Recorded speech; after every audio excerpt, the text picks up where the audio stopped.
Thank you guys so much for being here today and joining in on the conversation. We are so honored to have Dr. Fader and Amanda to chat with us today and really dive into some mental training. Everybody needs it, right, Sarah? I Right. mean, especially if you're a athlete or a parent of an athlete. I mean, there's no more, I think, mentally, being a parent of an athlete is a sport of its own. That is 100% correct. I mean, being a parent of a teenager and then you Yeah, add on being a parent of a high school athlete, that just takes it to a whole nother game. absolutely. Well, you're an athlete and have dealt with parents of athletes a lot. Yeah, so I formerly was a college softball coach for the last 5 years. So I worked both at the Division III and the Division I levels. So I've actually had a lot of recruiting conversations in my past, and a lot of coaching conversations and getting student athletes to the right place. So Yeah. Well, and you also played at the collegiate level, Division I, right? I did. Yeah, I played at Bucknell University in Pennsylvania. I was a softball player, so I pitched, and I played the outfield there as well. So mental skills are certainly something that could have really helped me out a lot more when I was in college. Absolutely. Yeah. So why can you guys give us a definition? I know sometimes in the sports world, people throw around mental training, mental conditioning, mental skills. What can we define that for our parents and students that are listening? Yeah, I mean, one way to think about it is, you bring a different level of yourself to every performance. Yeah. And every athlete has had that feeling. Every parent has certainly had that feeling. You bring a different level of yourself as a parent to every conversation. And I would say that mental training is about learning how to bring the best version of yourself possible. It's really about learning specific techniques, ways of being to gain greater self-awareness and skills that bring out your highest level of talents. And so one way to think about it is everybody, gets confused about psychology. Yes. Right? And people think, oh, sports psychology, that's about fixing things. Yeah, I mean, there is sometimes that people come to us sometimes with a problem, but many athletes come to us just because they want to get better. Yeah. And so the nickname for people in my field sometimes is shrinks, but we think of ourselves as a stretch. Yeah. And that our work is really about building mental flexibility and mental strength, and that there are so many tools and exciting ideas about how to do that we're just pumped about because many people don't know them. Right. And so it opens a whole new door for people, especially at the highest level of their game. And you've had that experience of working with some really high profile athletes who came to you and said, I kind of need some help with this. No doubt. I mean, my background is, being as working with professional athletes, both in the NFL and the MLB, but also working with a host of different athletes from Olympic athletes from different sports and soccer players and hockey players and basketball players, that I've really felt so lucky because as much as I feel like I've taught those people, they've taught me. Oh, sure. Faz jokes around and says I did it in reverse. Like some people start off with amateur athletes. I sort of went the opposite way. I started out working with professionals, and then after that started working with amateur athletes and youth athletes. I bring Faz with me everywhere I go because not only is she a mental skills coach, she's also brings the athletic credibility. Right. Right. Well, because you were not a college athlete. Oh no, listen, absolutely not. I think that my funniest experiences in sports were like playing catch or basically throwing the ball on an NFL field with NFL players and them looking at me like, Fader, we really got to work on this, man. Yeah. We're just warming up here, so. But actually with SportStrata, our performance coaching group, where we coach youth athletes and professional athletes and people even from other areas like finance and firefighters. Sure. What I had the idea of many years ago was, I started to think, hey, I want to recruit people who are mental skills coaches like Faz, but also have a background at high level collegiate athletics, because a youth athlete and a youth parent can really relate to that and say, oh, right, this is a person that's been through that system that has all the skills that I have and have worked on with professional athletes, but someone like Amanda just has lived the experience, and there's a certain level of instant credibility to that people respond to. Yeah.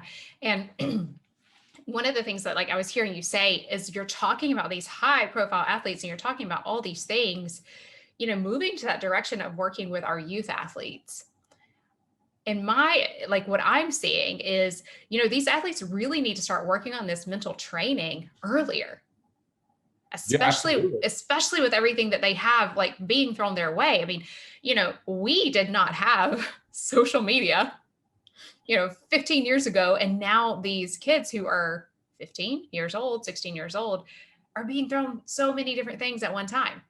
Yeah. What's your experience with that? Yeah, I think, overall, even from when, 10 years ago when I was in high school or things like that, the mass that athletes and just student athletes are receiving information.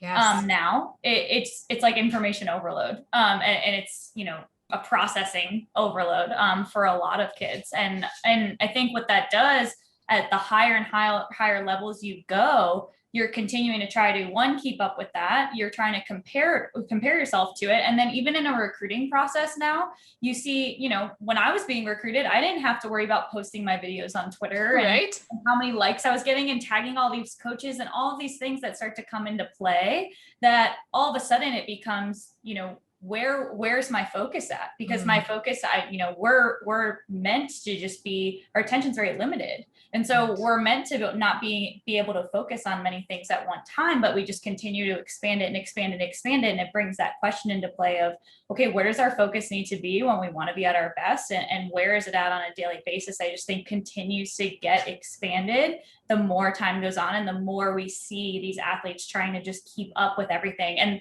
that's putting the parents aside. Right. I think parents, you have even more. And so it's just something you're constantly trying to keep up with, and something that comes up in all the time in everyday conversations in such a high level and such a high pressure situation of being a student athlete now. Yeah.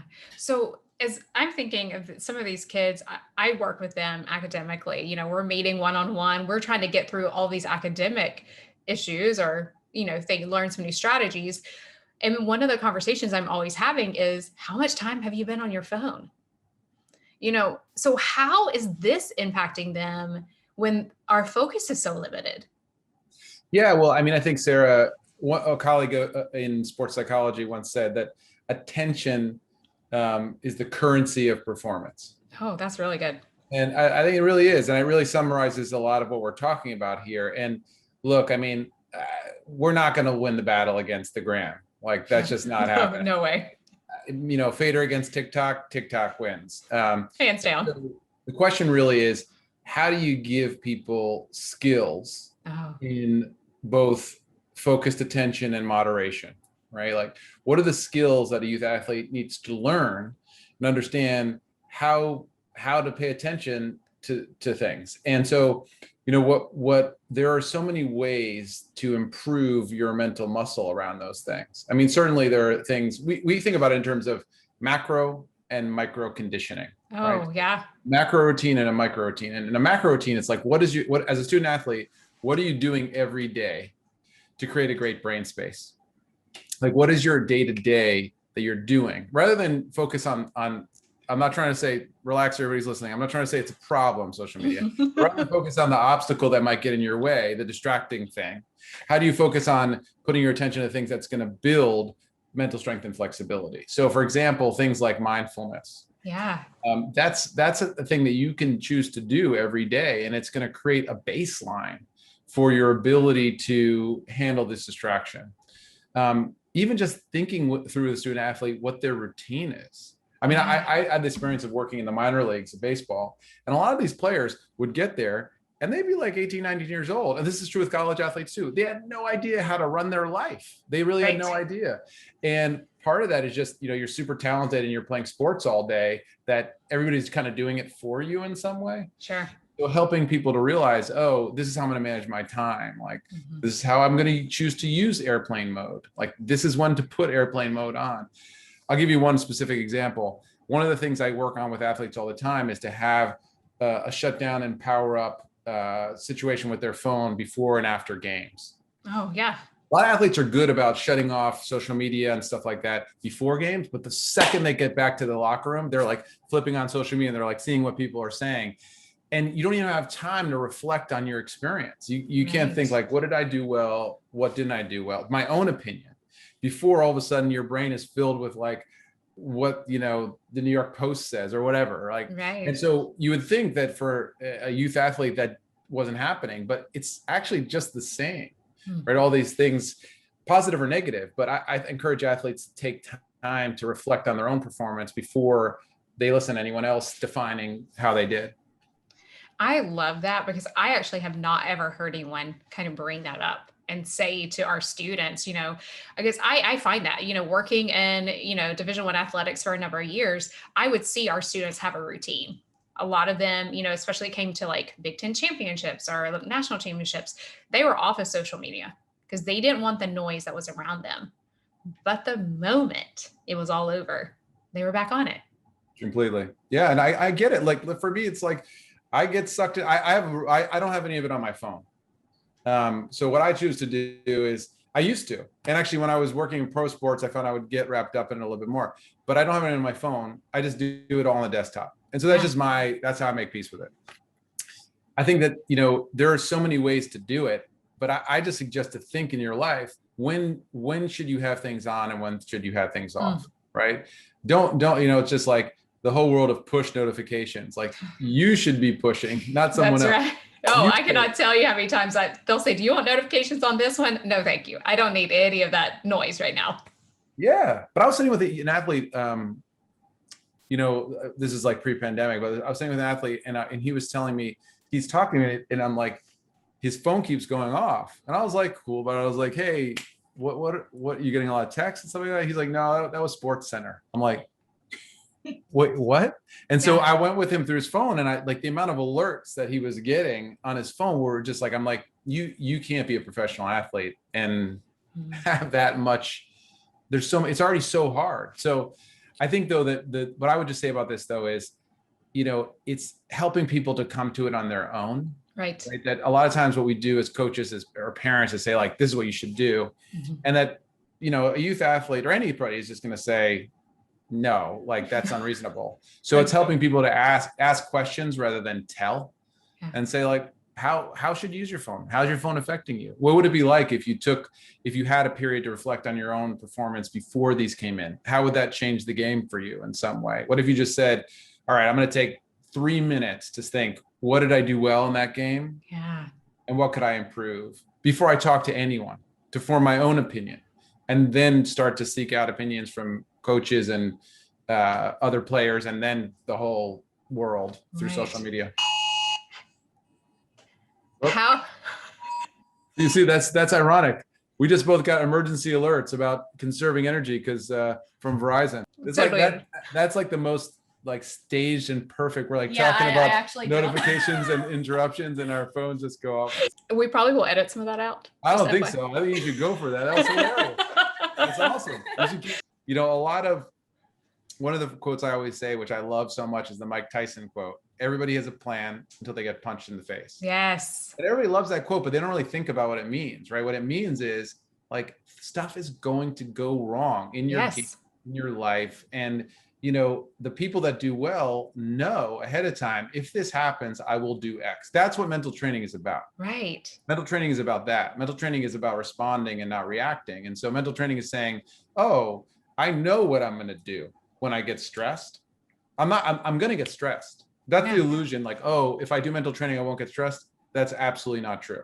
You're going to get stressed. You're going to have some Amber Alert that goes off, right, on your phone. Right. The question is to say, like, you know, am I going to be able to pull that into the conversation, or am I going to be thrown off by it?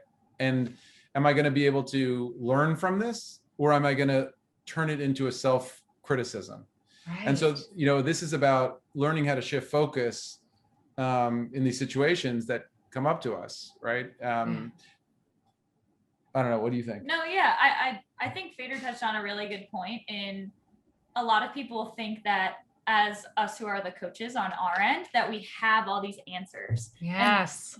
And one of the biggest things he touched on was, you know, we don't have all the answers. The person we're working with has all of the answers. And so a lot of our job is just listening and being really skilled listeners and asking the questions that are going to get that person to the point of I'm making a change because it's for me and something that I came up with. And, we talk about motivational interviewing, which is a communication tool around that. But that's really where I think a lot of people have that misunderstanding that we have all these answers and you're coming in and you're going to get all the answers and you're going to leave and you're going to be this whole new person and it's going to be great.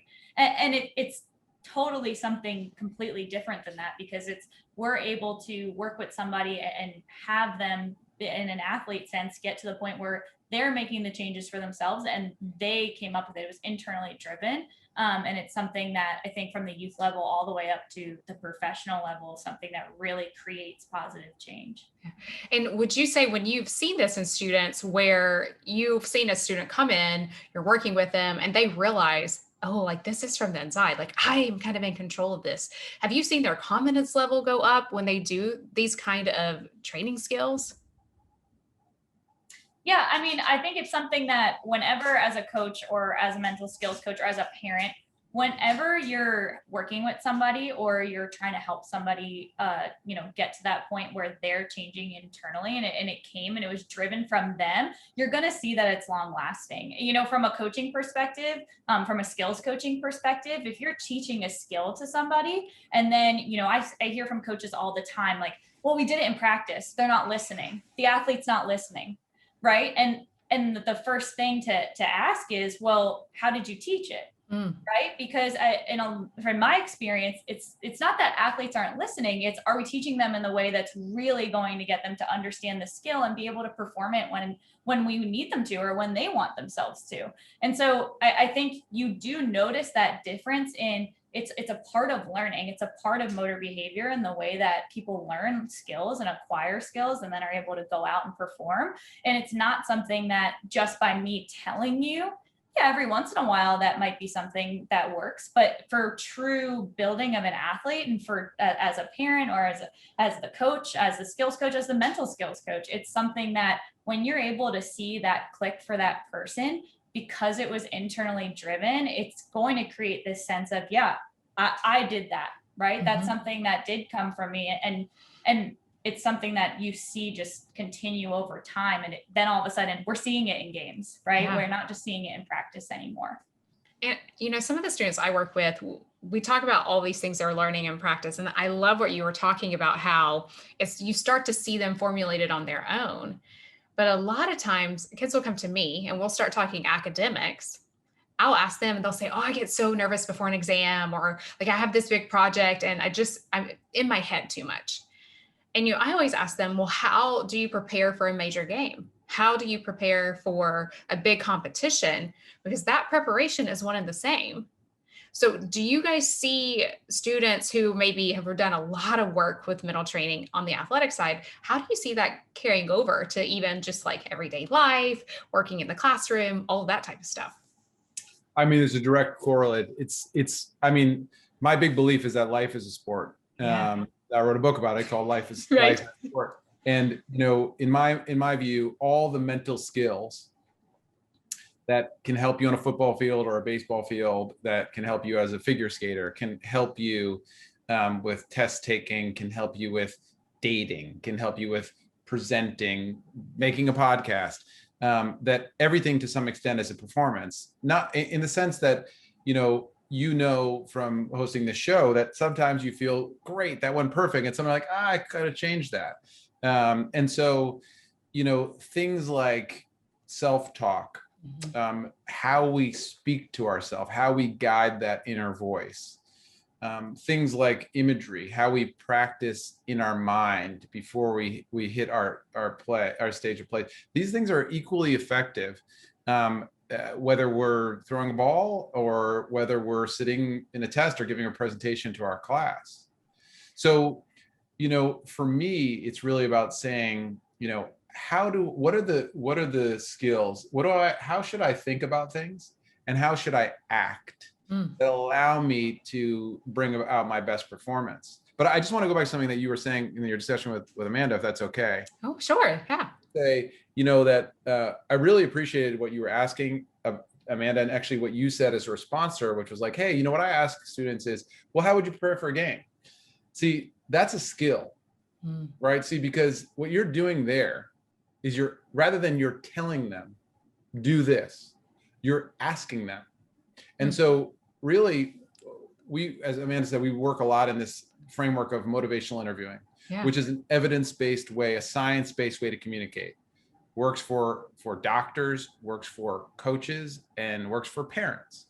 And that you're much better off asking an open-ended question than you are instructing or giving advice. Whether I'm talking to someone about their swing in softball or whether you're talking to someone taking a test. And, you know, we wrote this book, Coaching Athletes to Be Their Best, which is a book that's really talks about how you get better at that skill.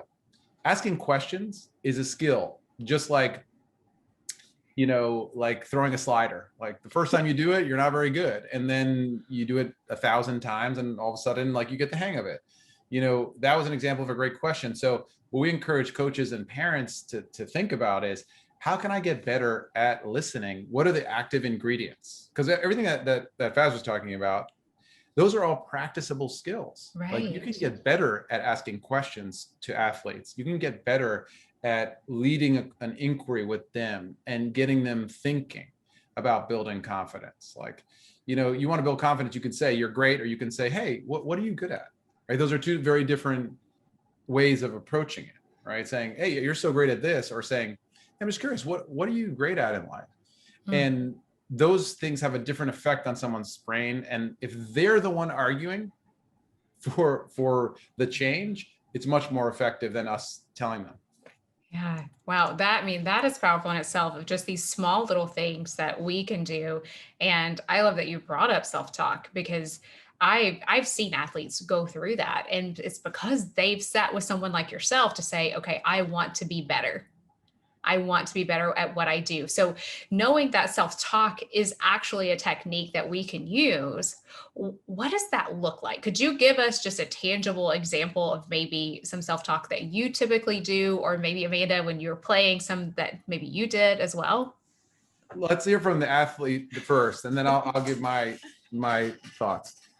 I think self-talk, one of the biggest misconceptions, and actually something I really misunderstood when I was a student athlete, is that I'm just going to walk around and, you know, oh, I have to say all these positive things to myself and it's going to make me feel really good and it'll just flush out the negative, right? And now looking back on it, I know that was a totally false view, but that's something I hear all the time, is we want a more positive narrative, right? We want something that's going to be positive, but at the same time, it doesn't mean I'm just going to deny, right, the negative self-talk, right? The thoughts, the feelings that are coming with that are there. And it's about how I'm responding to that. And so when I was an athlete and I think about it, you know, if I threw a pitch right down the middle and it got hit over the fence, like I would actually judge myself and get mad at myself for all of the negative things I was saying, instead of taking a second and now knowing, you know, I can be a master of my routine. And that's why I have my routine for, like Fader was saying, when things do go wrong, because you're going to get punched in the face and it's going to happen. And so when those things happen, I'm prepared, right? I'm prepared to, it's happening. I heard it, right? I felt it. And now how am I responding? How am I hitting like my clear? And what does that actually look like? And that's what really we're helping with, is what does that actually look like, and helping somebody build that.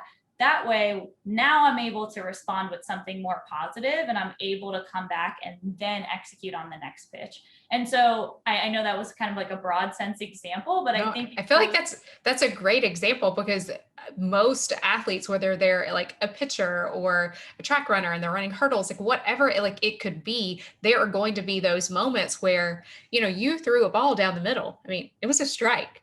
What happened was the girl did her job too. And she hit it over the fence. And so I love that example, because I know so many student athletes, especially high performing athletes, deal with something like that.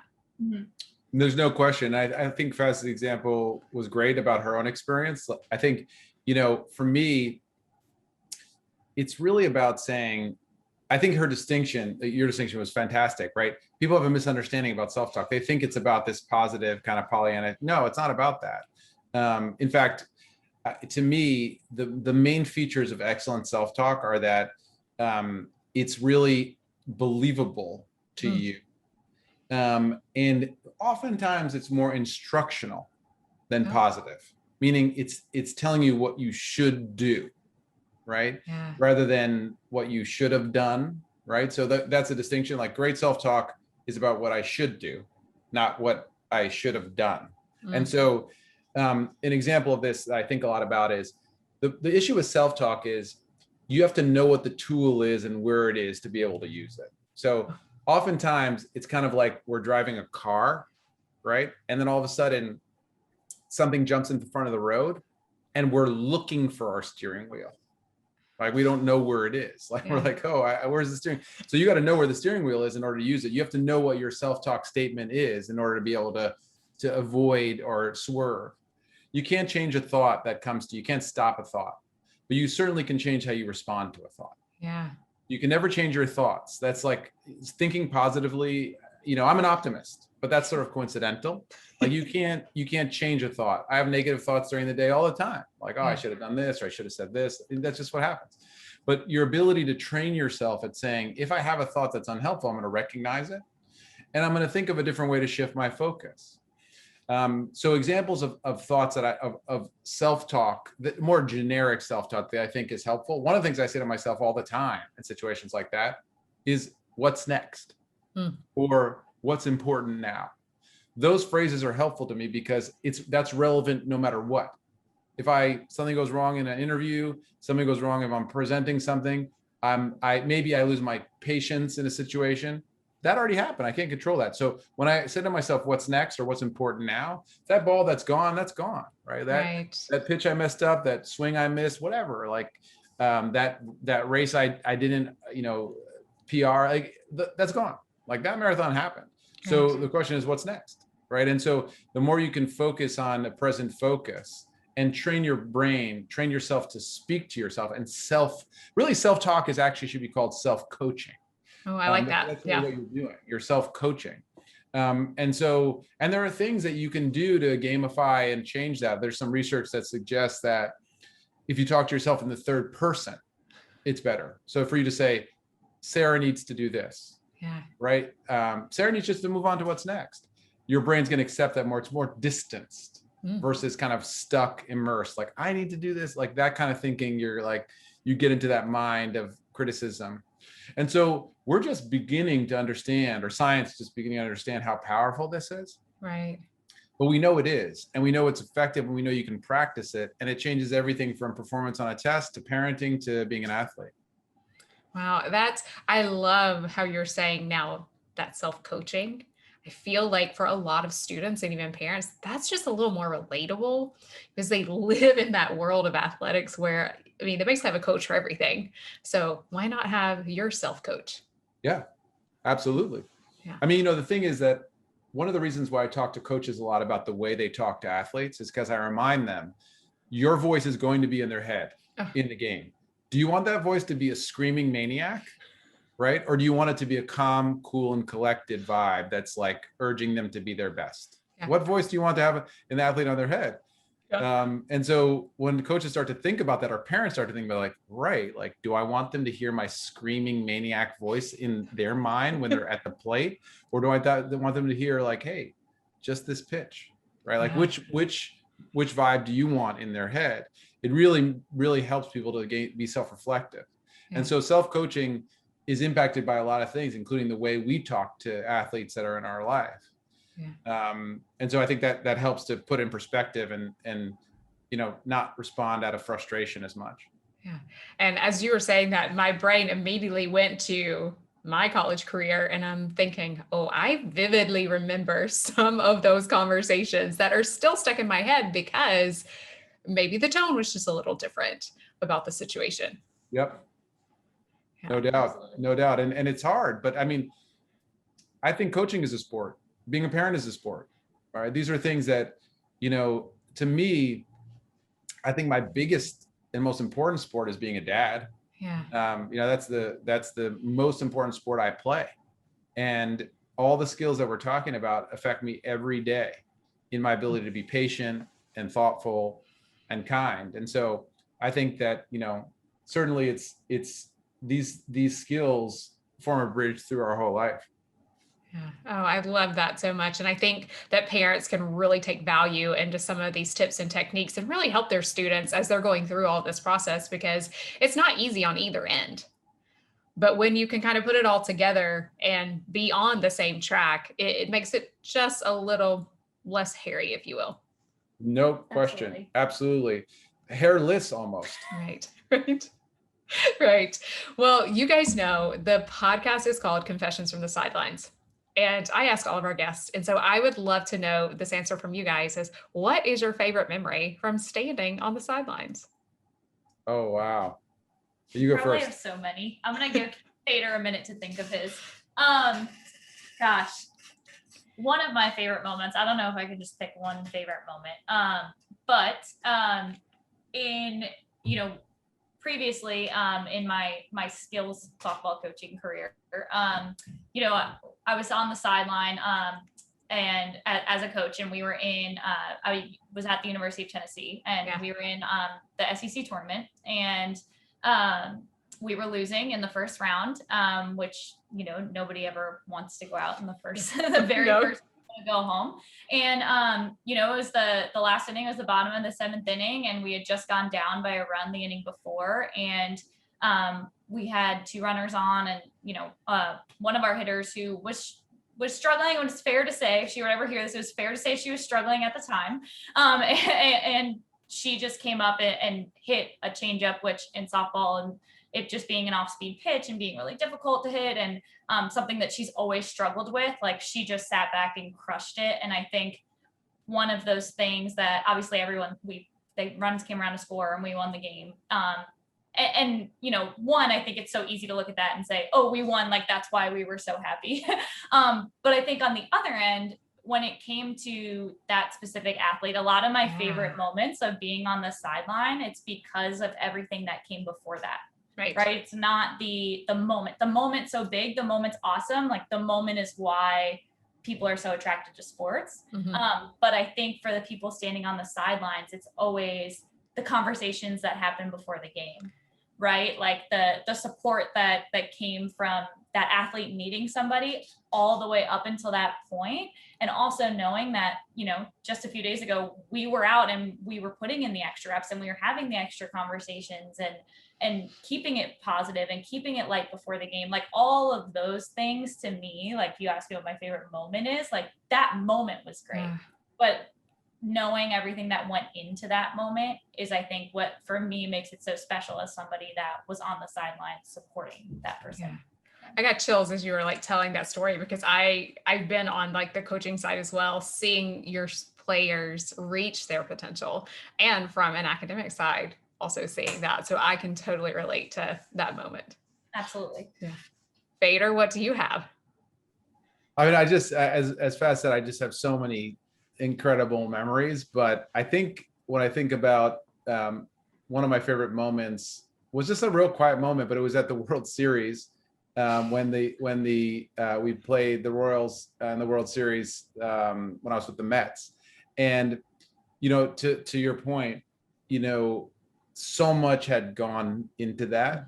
Mm-hmm. And as a sports psychologist, you oftentimes are playing a behind the scenes role to all of it, but there were so many players that I had 9-year relationships with, that I'd mm-hmm. been through the minor leagues with, and just to be there with all of them. And I remember during batting practice, this was just like before a game, one of the games, I'm a native New Yorker. My dad's a Mets fan. And so like, I was just standing on the field, and, they had, of course, painted all these amazing World Series, things on the grass, and you weren't supposed to go anywhere like near them. And I knew all the guards, and they were there.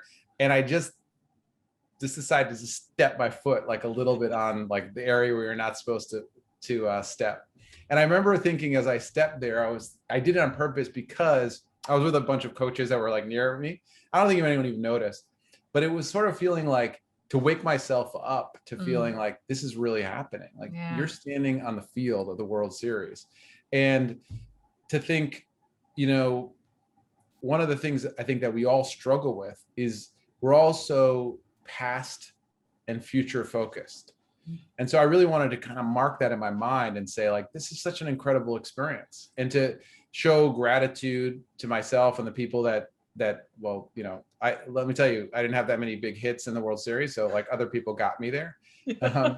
So just to feel gratitude and humbled by the experience of having that with people that I'd known for so long. So I think it just reminds me always that you can always take a minute and say, yeah, I want to get somewhere and I'm working to get somewhere, but wow, right now is amazing in so many different ways as well. And finding what's amazing wherever it is.